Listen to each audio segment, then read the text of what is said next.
നമ്മുടെ ശ്രീനിവാസൻ സാറിൻ്റെ വിയോഗ വാർത്ത. ശനിയാഴ്ചയായിരുന്നു സംഗതി അല്ലേ? ശനിയാഴ്ച ഞാൻ വീഡിയോ ചെയ്തില്ല, ഞായർ ചെയ്തില്ല. അപ്പം ഇന്നപ്പോൾ ഒരു വീഡിയോ ചെയ്യണം. അപ്പോൾ ഇതിനെക്കുറിച്ച് സംസാരിക്കാതെ പോകാൻ വേണ്ടി പറ്റില്ല. കാരണം അത്രക്കൊരു എന്താ പറയുക, അത്രയും ഇമ്പോർട്ടൻ്റ് ആയിട്ടുള്ള, അത്രക്കും നമ്മളെ വേദനിപ്പിക്കുന്ന ഒരു ന്യൂസാണ് ശ്രീനിവാസൻ സാറിൻ്റെ വിയോഗം എന്നുള്ളത്. എന്തുകൊണ്ട് എന്നുള്ളതാണ് അല്ല, കാരണം നമ്മളൊക്കെ പുള്ളിയുടെ പടങ്ങൾ കണ്ട് ചിരിച്ച് അങ്ങനെ വന്നതാണ്. ഒരു 90s കിഡ്സ് ഒക്കെ പറയുമ്പോൾ 90, 80 ആ ഒരു സമയം. അതുകൊണ്ട് തന്നെ പുള്ളിയുടെ അഭിനയവും പുള്ളിയുടെ എഴുത്തും ആദ്യമൊക്കെ നമ്മൾ കാണുകയായിരുന്നു ചെയ്യാല്ലേ പുള്ളിയുടെ അഭിനയം. പിന്നെയാണ് മനസ്സിലാവും ഇത് പുള്ളി എഴുതിയതാണ്. കുറച്ചുകൂടി കഴിയുമ്പോൾ മനസ്സിലാവും ഇത് പുള്ളി ഡയറക്റ്റ് ചെയ്തതാണ്. ഇപ്പൊക്കെ പുള്ളിയോടുള്ള ആരാധന സ്നേഹം നമുക്ക് കൂടിയിട്ടേ ഉള്ളൂ. പുള്ളിയുടെ സിനിമയുടെ ഒരു പ്രത്യേകം ശ്രദ്ധിച്ചിട്ടുണ്ടോ? അതിലൊരിക്കലും എന്തില്ല, വലിയ ശക്തനായ നായകന്മാരില്ല, ശക്തനായ വില്ലന്മാരുമില്ല. ഏത് സിനിമ എടുത്തു കഴിഞ്ഞാലും ശക്തനായ നായകനോ ശക്തനായ വില്ലനോ ഉണ്ടാവില്ല. അതുപോലെ തന്നെ ഒക്കെ നമ്മളെപ്പോലുള്ള സാധാരണക്കാരായുള്ള ആൾക്കാരെ, ഒരു സൂപ്പർ പവറും ഇല്ലാത്ത, ഇനി വില്ലന്മാരാണെങ്കിലും വില്ലന്മാരുടെ സംഘടനകളോ അങ്ങനത്തെ കുറച്ച് കാര്യങ്ങളൊക്കെ ആയിട്ട് വരാം. പാർട്ടിക്കാരും വില്ലന്മാരൊക്കെ ആയിട്ട് വന്ന സംഗതികളുണ്ട്. അതായത് നമ്മുടെ ചുറ്റുവട്ടത്തുള്ള കഥകളെയാണ് പുള്ളി എഴുത്തിലൂടെ നമുക്ക് മുമ്പിൽ നിന്ന് അവതരിപ്പിച്ചിട്ടുള്ളത്. പലപ്പോഴും അതിനെ വളരെ രസകരമാക്കി ഏതൊരാൾക്കും മനസ്സിലാവുന്ന രീതിയിൽ, ബോറടിക്കാത്ത രീതിയിൽ വളരെ മനോഹരമായിട്ട് നമുക്ക് തന്നെ പറഞ്ഞു തരിക ചെയ്ത്. അതിനൊക്കെ ഉണ്ടല്ലോ സാധാ ഒരു കഴിവൊന്നും പോരാ. ഇപ്പോൾ ശ്രീനിവാസൻ എഴുതുന്ന ഒരു കഥ വേറൊരു റൈറ്ററെ കൊണ്ട് എഴുതിപ്പിച്ച ആ റേഞ്ചിൽ എത്തൂല. അത് റെലവൻ്റ് ആയിട്ട് നിൽക്കാനുള്ള സാധ്യത വളരെ കുറവായിരിക്കും ഏത് സിനിമയാണെങ്കിലും. അത് ആ ലെവൽക്ക് മാറ്റണം എന്നുണ്ടെങ്കിൽ പുള്ളിക്കൊരു കഴിവുണ്ട്, പുള്ളിക്കൊരു ഒരു ടച്ച് ഉണ്ട്. പുള്ളിയെ കൊണ്ട് മാത്രമേ പറ്റുള്ളൂ. സന്ദേശം എനിക്ക് എപ്പോഴും ഓർമ്മ വരുന്നൊരു പടം സന്ദേശം. അതുപോലത്തെ ഒരു സിനിമ ഇപ്പോൾ എടുക്കാൻ പറ്റുമോ? ഇല്ല. ഇനിയിപ്പോൾ അതുപോലെ എടുക്കണമെങ്കിൽ അതുപോലെ എഴുതാനുള്ള എന്താ പറയുക റൈറ്റേഴ്സ് ഇപ്പോൾ നമുക്കുണ്ടോ? കുറവാണ്. അതുപോലത്തെ ഒരു ഇത് എഴുതുക എന്ന് പറയുമ്പോൾ. കാരണം സന്ദേശത്തിൻ്റെ ഒരു പ്രത്യേകത, ഒരു റേഞ്ച് മുകൾക്ക് പോയാൽ ഭയങ്കര സീരിയസ് പടമാവും, ഒരു റേഞ്ച് കൊണ്ട് താന്നാൽ അത് ഭയങ്കര ചളാവും ചെയ്യും. അങ്ങനത്തെ പടമാണത്. അത് എഴുതുമ്പോഴുള്ള എന്താ പറയുക, ഒരു കണ്ണിങ് ആണത്. ഒരു റേഞ്ച് മുകളിൽ പോയാൽ ഭയങ്കര സീരിയസ് പടമാണ്. കാരണം ഒരേ വീട്ടിൽ തന്നെ രണ്ട് വ്യത്യസ്ത പാർട്ടിയുള്ള ആൾക്കാർ താമസിക്കുക എന്നൊക്കെ പറയുമ്പോൾ ആ കോൺസെപ്റ്റിന്, അത് കോമഡി കൂടെ എഴുതുമ്പോൾ ചളാക്കാൻ നല്ല സാധ്യതയുണ്ട്. ഭയങ്കര സീരിയസ് ആയിക്കാണ്ട് അങ്ങനെ പോകാൻ നല്ല സാധ്യതയുള്ള പടമാണ് സന്ദേശം പോലത്തെ പടങ്ങൾ. അതൊക്കെ വളരെ മനോഹരമായിട്ട് കോമഡി കൊടുക്കേണ്ടടുത്ത് കോമഡി, സീരിയസ് കൊടുക്കേണ്ടടുത്ത് സീരിയസ്, അതിൻ്റെ റേഞ്ചിനനുസരിച്ച് കൊടുക്കുക. എന്നാൽ അതിൻ്റെ ആ ഒരു കഥയുടെ ഫുൾ അംശം അതിൽ ഉൾക്കൊള്ളുക. ഇങ്ങനെയൊക്കെ ഒരുപാട് കാര്യങ്ങളുണ്ട്. ഇതൊക്കെ വളരെ കൃത്യമായിട്ട് കൊള്ളിക്കേണ്ടടുത്ത് കൊള്ളിച്ച് എഴുതാൻ കപ്പാസിറ്റി ഉള്ള ഒരു ഒരു ഒരു ഒരു മുതലായിരുന്നു നമുക്ക് നഷ്ടമായത്. ഞാൻ ആലോചിക്കുന്ന വേറെ കാര്യമാണ്, പുള്ളിക്ക് ഇപ്പോഴും ഉണ്ടായിരുന്നെങ്കിൽ, പുള്ളിയുടെ ഫുൾ ആരോഗ്യത്തോടു കൂടി കഴിഞ്ഞ 2-3 വർഷമൊക്കെ ജീവിച്ചു, പുള്ളിയുടെ കയ്യിൽ നിന്ന് ഒരു സ്ക്രിപ്റ്റ് നമുക്ക് കിട്ടാൻ ചാൻസ് ഇല്ലായിരുന്നു. അതിൻ്റെ ഒരു അവസ്ഥ എന്തായിരിക്കും? അനുഭവങ്ങളാണല്ലോ പുള്ളി പലപ്പോഴും സിനിമയാക്കുന്നത്. പുള്ളി കുറച്ചുകൂടി കാലം ജീവിച്ചു, കുറച്ചുകൂടി നമ്മുടെ ചുറ്റുപാടുകൾ കണ്ടു. പുള്ളി ഒരു സിനിമയും കൂടി എഴുതുന്ന സമയത്ത് അത് എങ്ങനത്തെ കഥയായിരിക്കും, അതിൽ എന്തൊക്കെ കാര്യങ്ങളുണ്ടാവും? പുള്ളിയുടെ അവസാനത്തെ സിനിമ ഓം പ്രകാശനായിരുന്നു, ഞാൻ പ്രകാശൻ ആയിരുന്നു, ഫഹദ് ഫാസിലിനെ വെച്ച്. അത് നമ്മൾ കണ്ടതാണ്. വേറെ ലെവലുള്ള ഒരു എന്താ പറയുക, പണത്തോട് ആർത്തിയുള്ള, ജോലി ചെയ്യാൻ മടിയുള്ള ഒരു കഥാപാത്രം. അത് നമ്മൾ ഒരുപാട് ചിരിപ്പിച്ച കിടിലൻ ഒരു പടം. ഫഹദ് ഫാസിലെ അഭിനയം കൊണ്ട് വേറെ ലെവൽ എത്തിച്ചിട്ടുണ്ട്. പിന്നെ ശ്രീനിയേട്ടൻ്റെ എഴുത്തും കിടിലായിട്ടൊരു പടമായിരുന്നു അത്. ഞാൻ ആലോചിച്ചപ്പോൾ ഈ ഒരു വിയോഗ വാർത്ത കണ്ട സമയത്ത് ഞാൻ വിചാരിച്ചതായിരുന്നു, കുറച്ചും കൂടി കാലം ഉണ്ടായിരുന്നെങ്കിൽ പുള്ളി ഒരു സിനിമക്കും കൂടി തിരക്കഥ എഴുതിയിരുന്നുവെങ്കിൽ. കാരണം പുള്ളി കുറച്ചും കൂടി ഈ ഒരു കാലഘട്ടം പുള്ളി ഒന്നുകൂടി മനസ്സിലാക്കി എഴുതുകയാണെന്നുണ്ടെങ്കിൽ, അതിൽ ജെൻസി കിഡ്സിന്റെ കാര്യങ്ങളൊക്കെ വന്നുകൂടുന്നുണ്ടെങ്കിൽ അതൊക്കെ വേറെ ലെവലിൽ എത്തുന്ന സാധനങ്ങളായിരുന്നു. ഏതായാലും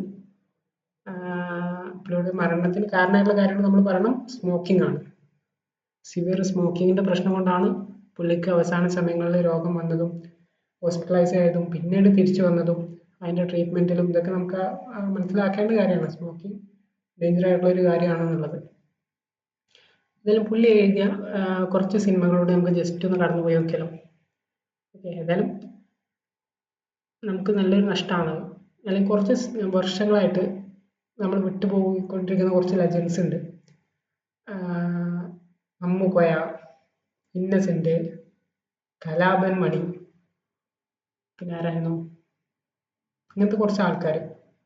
ഇവരുടെയൊക്കെ പ്രശ്നം ഇവർ ചെയ്തു വെച്ച സാധനങ്ങൾ വേറെ ഒരാളെ കൊണ്ട് ആ ലെവലിൽ എത്തിക്കാൻ പറ്റില്ല എന്നുള്ളതാണ്. അത് ആക്ടിങ്ങിന്റെ കാര്യത്തിലാണെങ്കിലും ശ്രീനാഥിന്റെ ആണെങ്കിൽ എഴുത്തിന്റെ കാര്യത്തിലാണെങ്കിലും വേറെ ആൾ എഴുതിയ ആ ലെവൽക്ക് ആ ഒരു റേഞ്ചിക്ക് എത്തൂല. കാരണം റേഞ്ചിന്റെ മുകളിൽ പോയ വേറെ ലെവലിലാവും, റേഞ്ചിന്റെ അടിയിൽ പോയ ചളാവും ചെയ്യും. ആ ഒരു കറക്റ്റ് മീറ്ററിൽ ഓരോ സാധനം വന്ന് പിടിപ്പിച്ചാൽ അതിന് ആ ഒരു രസമുള്ളൂ, കാണുന്നവർക്കാവും ഒരു എന്താ പറയാ ആ ഒരു കണക്ഷൻ കിട്ടലുണ്ടാവുള്ളൂ. അതൊക്കെ കിട്ടണമെന്നുണ്ടെങ്കിൽ അതിന് പ്രഗത്ഭരായിട്ടുള്ള അഭിനയിക്കാൻ അറിയാവുന്ന ആൾക്കാർ കിട്ടും. നമ്മളെ എന്താ പറയാ തിലകൻ ചേട്ടൻ്റെ ഒക്കെ അഭിനയം കണ്ടില്ലേ, ആ ഒരു കഥാപാത്രത്തിന് കൊടുക്കുന്ന ഒരു ഡെപ്ത് വേറെ ഒരു ആക്ടർക്കും കൊടുക്കാൻ പറ്റില്ല. തിലകൻ ചേട്ടൻ കൊടുക്കുന്ന ഒരു കഥാപാത്രത്തിന്റെ ഡെപ്ത് ആ ലെവലിലാണ് പുള്ളിയുടെ അഭിനയം. ഇപ്പൊ പുള്ളിയുടെ മകൻ ഷമ്മി തിലകനെ പഠിത്തൊരു പടത്തിൽ അഭിനയിച്ചു. പക്ഷെ തിലകൻ ചേട്ടനെ കണ്ട് എഴുതിയതാന്ന് പറഞ്ഞു. ഞാൻ പടം കണ്ടു, എനിക്ക് അപ്പോൾ തോന്നിയ സംഗതി അത് തിലകൻ ചേട്ടനായിരുന്നില്ലേ വേറെ ലെവലിൽ പോകേണ്ട സാധനങ്ങളാണ്. പക്ഷെ പുള്ളിയുടെ എടുത്തുകൊണ്ട് എത്തുന്നില്ല ഷമ്മിക്കൊന്നും, മകനായിട്ട് പോലും. ഗെറ്റപ്പ് ഒക്കെ ഓൾമോസ്റ്റ് ഓക്കെ, പക്ഷെ അഭിനയം എത്തൂല മക്കളെ. അതാണ് തിലകൻ ചേട്ടന് ഇതുപോലത്തെ ഒരു പിടി നല്ല ആക്ടേഴ്സ് നമുക്ക് നഷ്ടമായിക്കൊണ്ടിരിക്കുന്നു, നഷ്ടമായിട്ടുണ്ട്. മലയാള സിനിമയൊക്കെ മാറ്റി നിർത്തിയ കുറച്ച് ആൾക്കാരാണ് അവര്. അതിൽ പ്രധാനമാണ് ഇപ്പൊ പോയ മുതൽ എഴുത്തുകൊണ്ട് ഒന്നൊന്നും മലയാള സിനിമയെ എടുത്തു വെച്ചുള്ള ആളാണ്. ഒരുപാട് നല്ല സിനിമകൾ എഴുതി നമ്മൾ ഒരുപാട് ചിരിപ്പിച്ച ചിന്തിപ്പിച്ച ആളാണ്. ഓക്കെ, നമുക്ക് ഏതായാലും പുള്ളിയുടെ കുറച്ച് സിനിമകൾ ജസ്റ്റ് ഒന്ന് കണ്ടുപോയി ഏതൊക്കെയാണെന്നുള്ളത്, ജസ്റ്റ് പോസ്റ്റേഴ്സ് മാത്രം.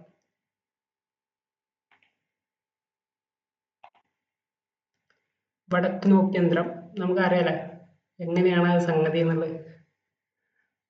ഭർത്താവിനെ ഭാര്യ സംശയിക്കുന്ന ഭർത്താവ് എങ്ങനെയാണ് എഴുതിയിട്ടുള്ളത്, എങ്ങനെയാണ് അവസാനിപ്പിച്ചിട്ടുള്ളത്, അതെന്താ ഒരു മാനസിക രോഗിയുടെ സംഗതിയിലൂടെയാണ് ആ എഴുത്ത് പോയിട്ടുള്ളത്.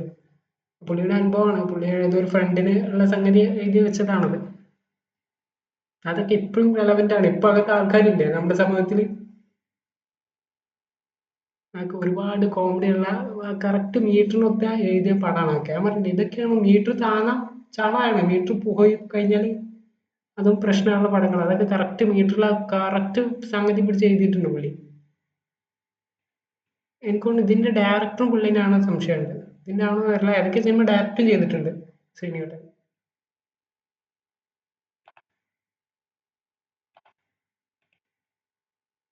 സന്ദേശം, യെസ്, ഞാൻ പറഞ്ഞു, രണ്ട് പാർട്ടിയുള്ള ആൾക്കാർ ഒരു വീട്ടിൽ താമസിക്കാണ്ട് ഉണ്ടാകുന്ന പ്രശ്നങ്ങൾ. അതോ എനിക്ക് എപ്പോഴും ഫസ്റ്റ് എനിക്ക് ഓർമ്മ വരുന്ന പടം സന്ദേശം. അതുപോലത്തെ ഒരു സിനിമ ഇപ്പൊ ഇറങ്ങിയുള്ള അവസ്ഥ. കോമഡിക്ക് കോമഡി ഉണ്ട്, സീരിയസിന് സീരിയസ് ഉണ്ട്. അവസാന സമയത്ത് തിലകൻ ചേട്ടൻ്റെ അഭിനയം കൂടി ആകുമ്പോൾ വേറെ ലെവലാണത്. അതിന്റെ കൂട്ടത്തിൽ മാളാരവിന്ദന്റെ ഒരു റോള് വേറെ. സന്ദേശം പോലത്തെ പടമൊക്കെ. നാടോടിക്കാറ്റ്,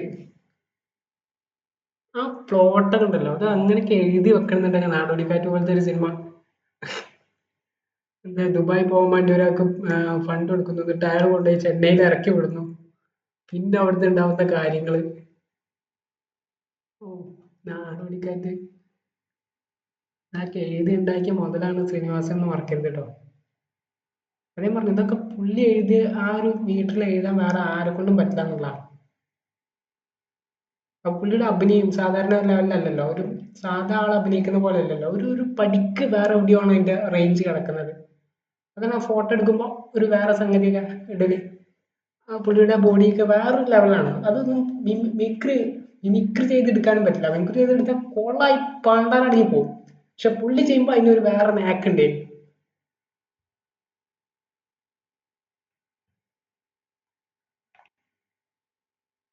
സന്മനസ്സുള്ളവർക്ക് സമാധാനം. ഇതിലും തിലകൻ നല്ല കിടലനായിട്ട് അഭിനയിക്കുന്ന കോമഡി ആയിട്ട് ഒരുപാട് കാര്യം ചെയ്യണം. ശ്രീനിവാസൻ പോലീസായിട്ട് അഭിനയിക്കുന്നത് ചിന്താ വിഷ്ട ശാമള ഇതാണ് ഡയറക്റ്റ് ചെയ്ത പടം. പണിയെടുക്കാൻ മടിയുള്ള ഒരാള് എന്താ പറയുന്നു,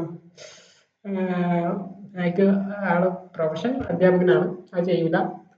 എന്നിട്ടോ അതിന് പണിയെടുക്കാൻ മടിയെന്നുകൊണ്ട് ഓരോ കാര്യങ്ങൾ പോയി അവസാനം ഭക്തനായി. എന്നാ ഭക്തനായിക്കണ്ട് സ്വാമിയാവാൻ പോയി. എന്നാ പിന്നെ ജോലി ചെയ്യണ്ടല്ലോ. അതും ഒരുപാട് നമ്മൾ ജനിപ്പിച്ച പടമാണ് അതൊക്കെ. ഇതൊക്കെ നമ്മൾ കണ്ടു വളർന്ന പടങ്ങളാണ്. നമ്മളെ ഒരു ടൈമത്തെ എന്റർടൈൻമെന്റ് നമ്മൾ പറഞ്ഞാൽ നമ്മളെ 90s കിഡ്സ് എന്നൊക്കെ പറയും. ഇപ്പോഴത്തെ ജെൻസിക്കൊന്നും വല്ല ഐഡിയ ഉണ്ടാവണമെന്നില്ല, അല്ലെങ്കിൽ ഇപ്പോഴത്തെ കുട്ടികൾക്ക്. അതാണ് നമുക്ക് എത്ര അറ്റാച്ച്മെന്റ് ഈ ഒരു നടനോട്, ആ റൈറ്ററോട്. വരവേൽപ്പ് ഇന്നും പ്രാധാന്യമുള്ള ഒരു പിക്ചറാണെന്ന് ഞാൻ പറയും, വരവേൽപ്പ്. പുള്ളിയുടെ ഇതുവരെ നമ്മൾ നോക്കിയ എല്ലാ സിനിമകളും ഇപ്പോഴും അതിന് റെലവൻസ് ഉണ്ട് പല വിധത്തിലും. വരവേൽപ്പ് ഇപ്പോഴും നമുക്ക് ഉദാഹരണം നമ്മുടെ ഇടയിലൊക്കെ കാണാൻ പറ്റും. ചിലപ്പോൾ പട്ടണപ്രവേശം പറയേണ്ട ആവശ്യമില്ല, കോമഡിയുടെ വേറെ ലെവല്. പട്ടണപ്രവേശം അല്ലെ, രണ്ടാളുകളുടെ ഒരു കേസ് കണ്ടുപിടിക്കാനുള്ള വേറെ ഒരു കുറച്ച് കാര്യങ്ങൾ, കോമഡിയുടെ വേറെ ലെവലുള്ള പടങ്ങൾ.